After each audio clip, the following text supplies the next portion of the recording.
Item: SCP-680. Object Class: Safe. Special Containment Procedures. Because of its usefulness as a possible diagnostic tool, SCP-680 is to be kept at Containment Site 76 in Storage Locker 76. Additionally, to prevent accidental activation and subsequent waiting periods of SCP-680, the SCP must remain at least 10 meters away from all but mechanically static machinery. Use of SCP-680 on a subject must be approved by Level 3 personnel. Description: SCP-681 is a slate sculpture in the form of a human skull missing its mandible, with a mass of approximately 7.5 kilograms. The sculpture itself does not appear to be hollow, as all orifices have been filled with a presently unknown black substance that rates 9.6 on the Mohs scale of mineral hardness. Beyond its improbably high durability, the skull itself appears to have no particularly unusual properties. Resting on top of SCP-681, however, is SCP-682.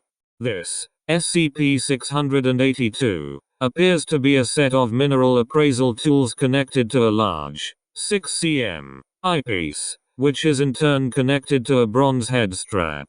Among said tools are a pair of lens adjustment knobs, a series of additional magnifying glasses, a tungsten filament with no otherwise known properties, and various other devices.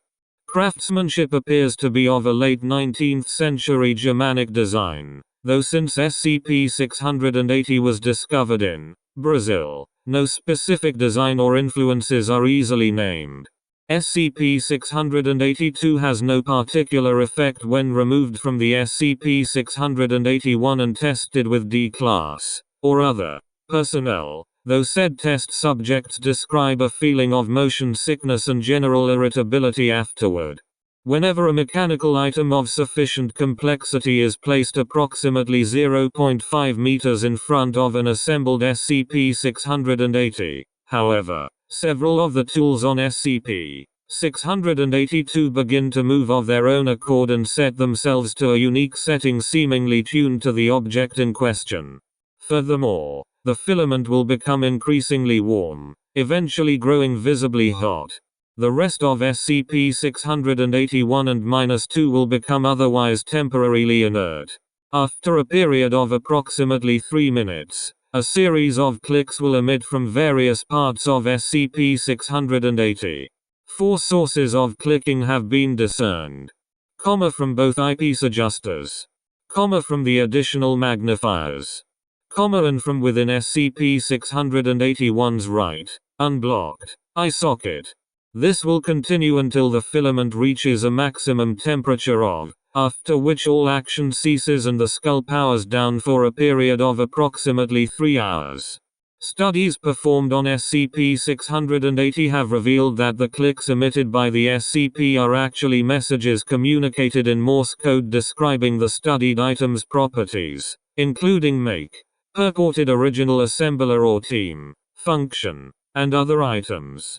Furthermore, particular pieces of study seem to come consistently from certain points of the SCP. For example, statistical component inquiries such as make, model, and craftsmanship are reported by the lens adjustment knobs. Suggestions as to the material composition of the object are reported by the magnifiers, and particularly unusual properties are reported by SCP-681's eye socket. Material composition data gathered by SCP-680 appears to be largely statistical, giving a list of item materials corresponding to 80, reported, out of the first 92 elements of the periodic table. Materials are usually given in the greatest percentage of presence, and subsequent spectral analysis of said objects usually confirm SCP-680's analysis to within 10%, with notable deviations. See Addendum 682. Notes about specific make of the object studied match surprisingly precisely with objects of known origin, such as with SCP, where not only the development team was named, but also the leader's name and the SCP's approximate date of creation. Unusual notes made by SCP-681's eye socket are much less precise than the rest of the SCP's notes, and usually take on a conciliatory nature. Many times, especially with studied SCPs, the messages will be generally what has been studied, but will also give general comments that often led to a better overall understanding of other SCP's behavior. As such, however, much of its empirical data is either frustratingly vague or presented in a riddle. Dr.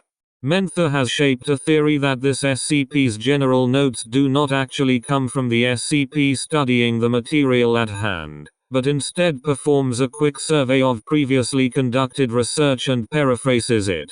No explanation for how it obtains this information, however, has been discovered, and Dr.